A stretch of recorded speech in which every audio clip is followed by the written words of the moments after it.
Abot sa 300 miyembro ng Bangsamoro Islamic Freedom Fighters ang umatake sa Pigkawayan, Cotabato. Pinasok din ng mga rebelde ang isang paaralan pero nabawi na raw agad ng militar.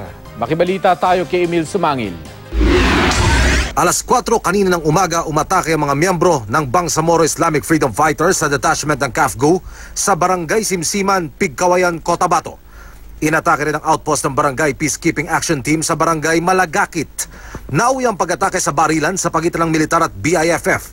Ayon sa 34th Infantry Battalion, pinangunahan ang pag-atake ng isang Commander Aguila.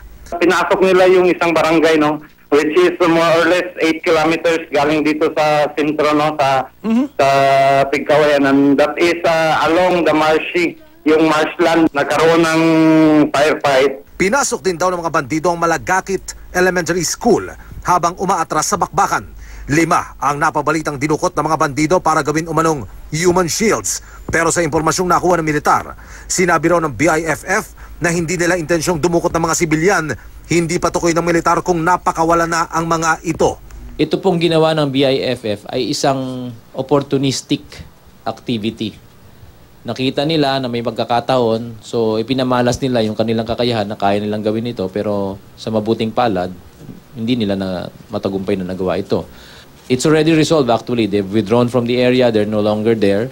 The school area is again safe. The patrol base is well secured. And the troops that have responded quickly to this incident are now on the pursuit mode. Sabi ng AFP, agad silang nakakilos dahil natunugan nila ang planong pag-atake. Agad namang lumikas sa mga residente para hindi maipit sa bakbakan.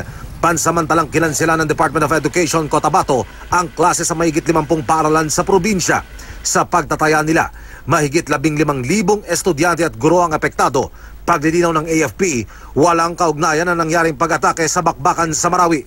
Hindi raw ito may tuturing na spillover. Wala namang napapaulat na sugatan o nasawi sa pag-atake. Emil Sumangil, GMA News.